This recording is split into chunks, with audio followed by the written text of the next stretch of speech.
chapter number 1, matter in our surrounding. So if you are new to my channel, then don't forget to like, share and subscribe.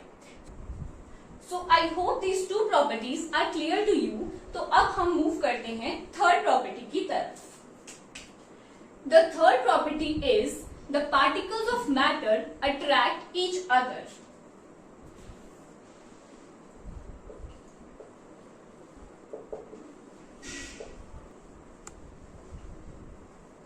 जो particles of matter है ना, वो क्या करते हैं, एक दूसरे को अट्रैक्ट करते हैं. तो अगर हम वाटर का एग्जाम्पल लें, suppose we have water in this glass. So पीछे वाली प्रॉपर्टी में हमने डिस्कस किया था कि एक्चुअल में जो वाटर है वो छोटे छोटे बहुत सारे पार्टिकल्स को मिला के बना है, जो हमारी आईज से विजिबल नहीं है, बट अंडर द माइक्रोस्कोप हम उसे देख सकते हैं. और यहाँ पे हम फिर से रिवाइज कर लेते हैं. We discuss that particles of matter have spaces between them. So water जो है वो एक लिक्विड है, तो इसके पार्टिकल्स के बीच में क्या होगी, स्पेसेस होगी. ऑल्सो इस स्पेस को हम क्या बोलते हैं, intermolecular distance, right.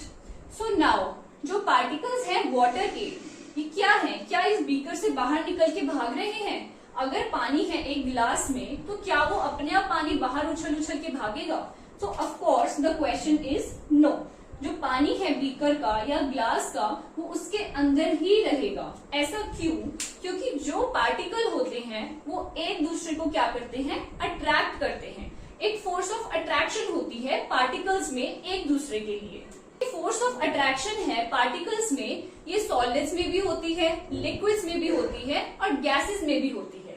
But the only difference is कि लिक्विड्स के अंदर या सॉलिड्स के अंदर या गैस के अंदर जो ये फोर्स ऑफ अट्रैक्शन का अमाउंट है ना, कि कितनी फोर्स ऑफ अट्रैक्शन है, वो डिफरेंट होगी. तो अब हम देखते हैं कि सबसे ज्यादा फोर्स ऑफ अट्रैक्शन किसमें होगी. सपोज हमारे पास फिर से हम वही 3 कंटेनर्स लेते हैं जैसे हमने पहले लिए थे.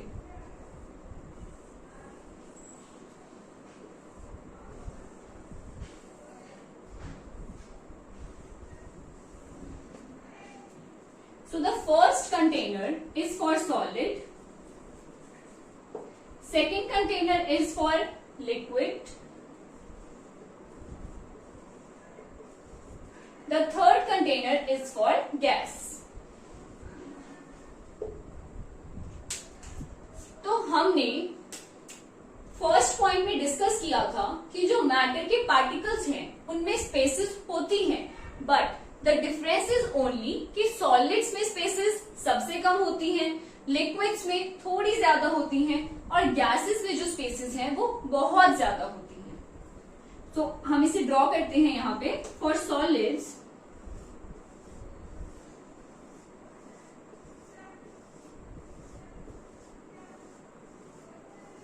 बहुत कम स्पेस प्रेजेंट है, फॉर लिक्विड्स थोड़ी बहुत स्पेस जो है वो इस तरह से प्रेजेंट होती है, एंड फॉर गैसेस बहुत ज्यादा स्पेस प्रेजेंट होती है. तो जो हमारा फोर्स ऑफ अट्रैक्शन का कंसेप्ट है वो हम यहां से ही बहुत क्लियरली समझ सकते हैं. देखो, जो सॉलिड्स हैं उसके पार्टिकल्स में स्पेसेस बहुत कम है. इसका मतलब कि फोर्स ऑफ अट्रैक्शन यहाँ पे सबसे ज्यादा है. अगर हम लिक्विड्स के पार्टिकल्स को देखें तो जो स्पेसेस है वो सॉलिड से थोड़ी सी ज्यादा हो गई है. इसका मतलब जो उसकी फोर्स ऑफ अट्रैक्शन है वो थोड़ी सी कम हो गई है एज कंपेयर टू सॉलिड्स. और अगर हम गैसेस की बात करें तो पार्टिकल्स बहुत दूर है, मतलब जो फोर्स ऑफ अट्रैक्शन है इसमें वो बहुत ही ज्यादा कम है. अगर हम इसे फोर्स ऑफ अट्रैक्शन के ऑर्डर में अरेंज करें, फोर्स ऑफ अट्रैक्शन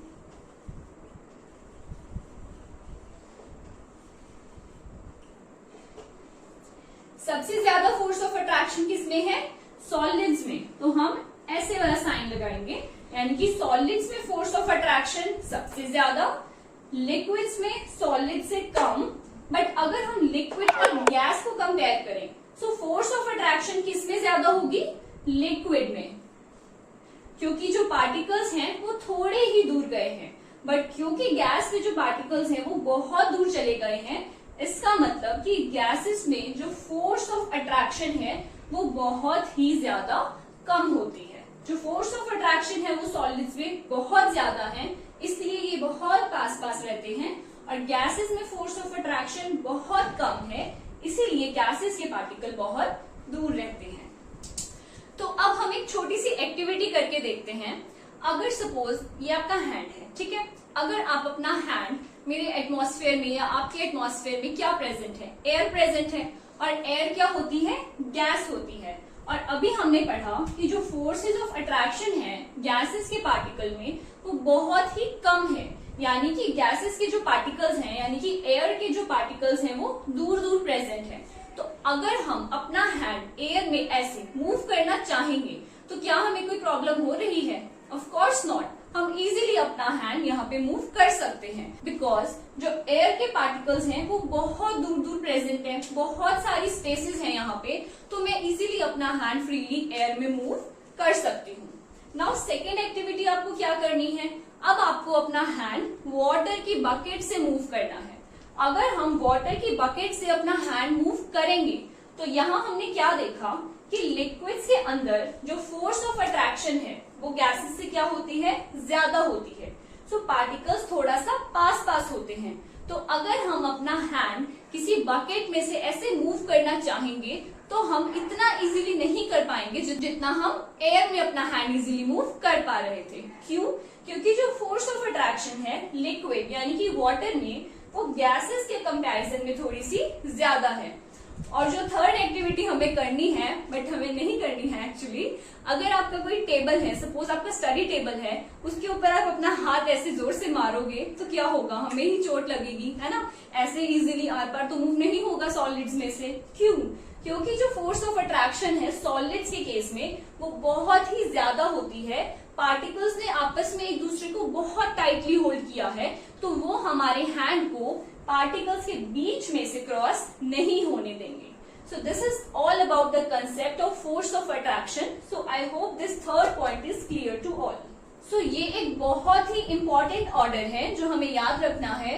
अगर क्वेश्चन आएगा that we have to arrange the states of matter. States of matter means solid, liquid and gas in the order of increasing order of force of attraction. Increasing का मतलब होता है कम से ज्यादा।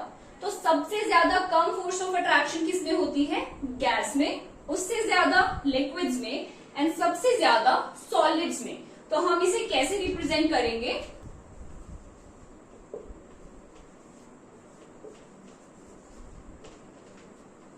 सो increasing order means सबसे ज्यादा कम किसमें होती है फोर्स ऑफ अट्रैक्शन, गैस में। साइन कौन सा आएगा, ये वाला, लेस देन। उससे ज्यादा किसमें होगी, लिक्विड में, और सबसे ज्यादा सॉलिड्स में। और अगर हमें क्वेश्चन आता है that arrange the force of attraction in the decreasing order, मतलब सबसे ज्यादा फिर उससे कम और फिर सबसे कम, तो हम ये वाला ऑर्डर फॉलो करेंगे।